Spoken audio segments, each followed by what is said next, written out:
In the vast reaches of space, humanity had always been underestimated. The advanced alien races saw them as primitive, an upstart species barely capable of leaving their home planet. But humanity had something none of the other races could understand: an unpredictable ingenuity. The Galactic Union had watched Earth's progress with mild amusement for centuries. Their surveillance drones reported humans were constantly at war with each other, using crude technology and squabbling over resources. So, when humanity finally ventured into space, the Union expected them to be nothing more than an inconvenience, certainly not a threat. That changed when the Zorg Empire made a fatal mistake. Zorg, a dominant and ruthless species, had waged war across dozens of planets, claiming their territories with overwhelming technological might. They saw humans as easy prey, not worthy of diplomacy. They launched an invasion fleet toward Earth, confident their superior weapons would reduce the human world to dust. But when the Zorg fleet arrived, they encountered something that defied all reason.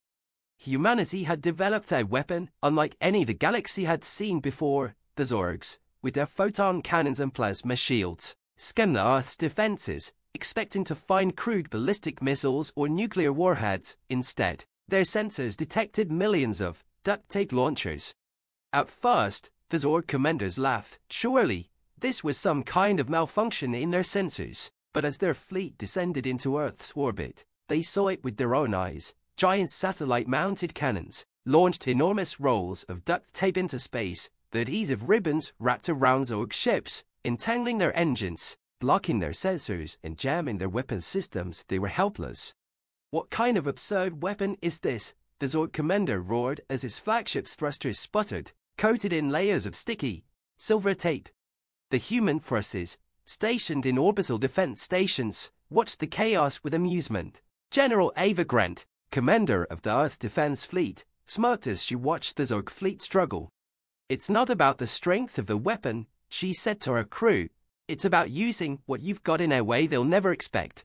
The Zorg ships, unable to move, were picked off one by human fighters. Their powerful energy shields were useless against the simple, yet overwhelming, adhesive bombardment. Within hours, the once mighty Zorg fleet was reduced to a floating debris field, tangled in miles of duct tape, spinning aimlessly in space. In the aftermath, the Galactic Union couldn't believe what had happened. How could an advanced fleet be defeated by nothing more than a simple Earth material? It was a reminder that the galaxy had underestimated humanity's creativity, their ability to turn the simplest of tools into the most devastating of weapons. The Zorg Empire, humiliated, retreated into the shadows. Humanity, on the other hand, was no longer seen as primitive. They had earned a new reputation: unpredictable, crafty, and willing to use the strangest weapons to protect themselves.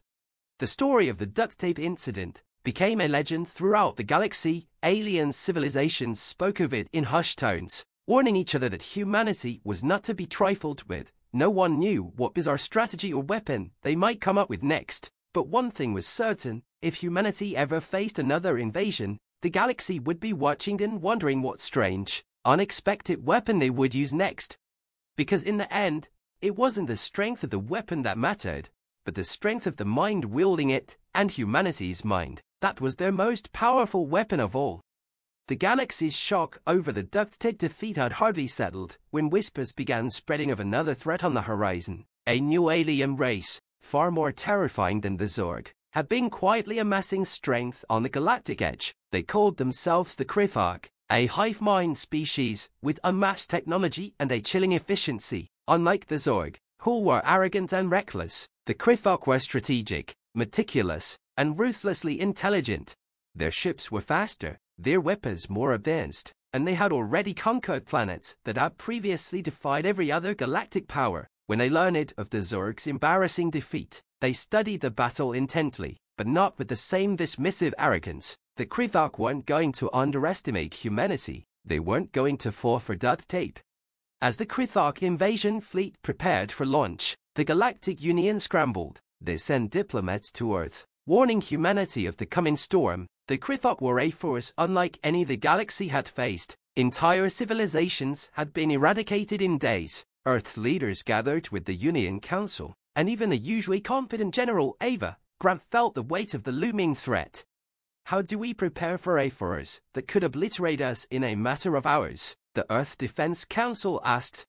Ava, staring at the star map of Krithok movements, answered with her trademark calm. The same way we always do, be thinking outside the box. The Krithok invasion arrived faster than expected. Their ships were sleek and black, cutting through space like silent hunters. The Krithok strategy was flawless. Their ships didn't need to fire a single shot to disrupt an entire planetary defense. Instead, they deployed nanowebs, microscopic machines that could infiltrate and disable any defense system they touched. They used it to shut down communication, disable energy shields, and cripple fleets before a battle even began. When the Krithok fleet arrived in Earth's orbit, the entire planet went dark. Satellites, space stations, and communication relays, all of it fell silent. It was as if Earth had disappeared into a black hole. The Galactic Union's defense forces in orbit could do nothing but watch as their systems shut down. One by one, panic spread like wildfire. But on the surface of Earth, amidst the chaos, Ava Grant was smiling. The Krithok fleet hovered in orbit, their sensors scanning for signs of human life, but all they found was confusion. Systems blinked offline across the planet, but no resistance met them. It was as though Earth had surrendered without firing a single shot, and that's when the Krithok made their fatal mistake. They sent their nanowebs down to the surface, ready to secure the planet. The moment they did, every city, town, and military base came to life, not with weapons, but with something much simpler. Mirrors.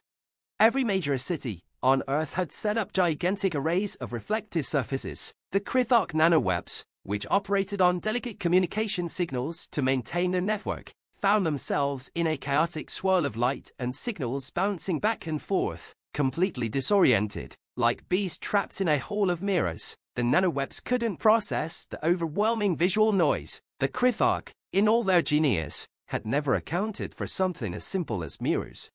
But that wasn't the only surprise humanity had prepared. While the Krithok fleet was distracted by the confusion on the surface, humanity launched its next unconventional weapon, water balloons. Thousands of drones released enormous water-filled balloons into the atmosphere. These were no ordinary balloons. However, they were filled with a conductive solution, and as they burst, the liquid rained down on the nanowebs.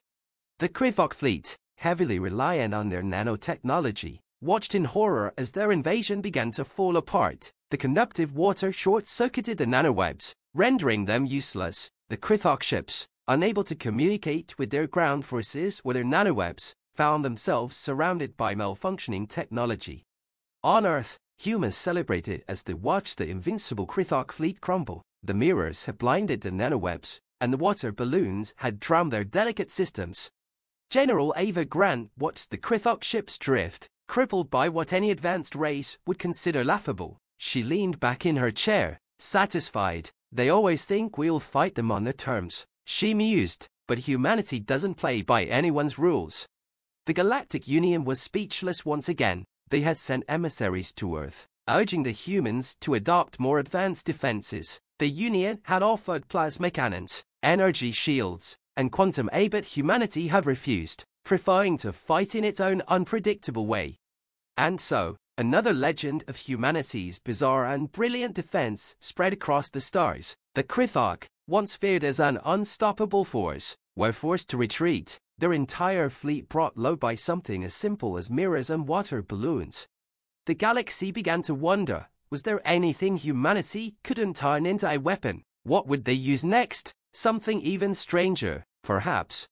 And as the Union watched, the rest of the galaxy learned an important lesson. Never underestimate the power of human creativity, no matter how ridiculous it might seem, because humanity's strangest weapon, it was always the next one.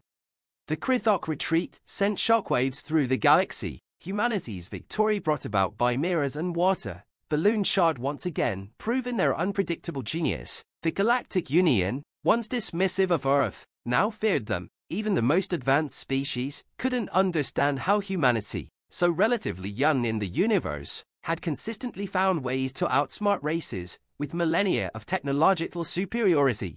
But not everyone was impressed. Deep in the darkest reaches of space, an ancient species, the Zelther, stirred. The Zelther were unlike any other civilization. they had long abandoned physical technology. Having transcended into beings of pure energy and consciousness, they had watched from the shadows as the galaxy squabbled, intervening only when balance was threatened. Now, they saw humanity as a dangerous variable, one that had to be neutralized. The Alpha didn't invade with fleets. They didn't need weapons or armies. Instead, they launched an attack straight into the heart of humanity's strength, their minds. One night, across Earth and all human colonies, people began to have the same dream. It started innocently enough, memories of loved ones, favorite places, and cherished moments, but then the dreams would twist, turning into nightmares so vivid and real that they left humanity shaken. The Zelpha had infiltrated humanity's subconscious, manipulating their deepest fears. Within days, panic spread across Earth. People stopped trusting their own thoughts. Sleep became a battleground. The most brilliant human minds were overwhelmed with doubt, confusion, and fear. The Zelpha had found humanity's greatest weakness, their creativity. What made them so dangerous was now turning against them. The Galactic Union, fearing humanity would crumble, offered help, but it was too late. The Zelpha attack was invisible, unstoppable, and devastating. But once again, humanity surprised the galaxy. A small group of humans, philosophers, artists, dreamers gathered in a hidden bunker deep beneath the surface of Earth. They were not warriors, nor scientists. They had no advanced weapons or grand strategies, but they knew the human mind in ways the Zelpha couldn't. They understood something the ancient beings had overlooked: humanity's capacity for resilience. The group had a simple idea: if the Zelpha were attacking through dreams, then humanity needed to dream bigger.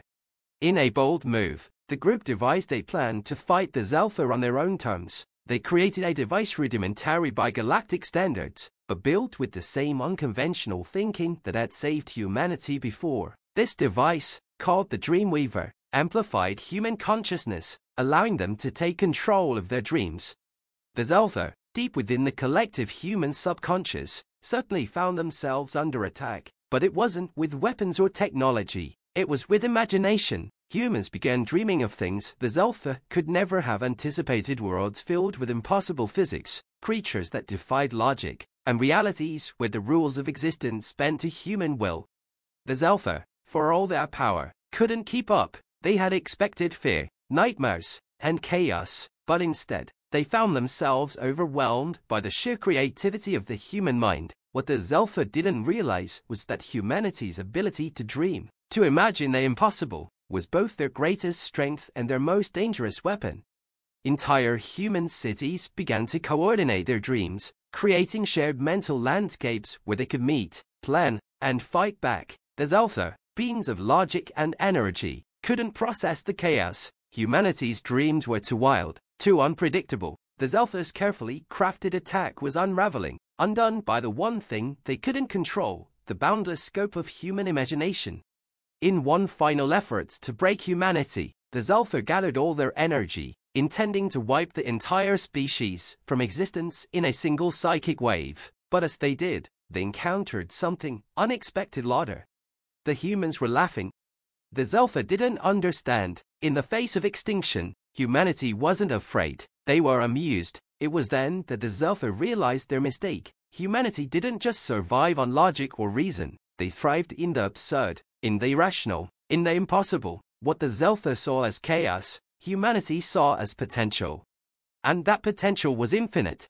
The final psychic wave never came. The Zelpha retreated, defeated not by weapons or strategy, but by humanity's indomitable spirit. They had entered humanity's mind, thinking they could control it. Instead, they had been overwhelmed by the sheer wonder of it.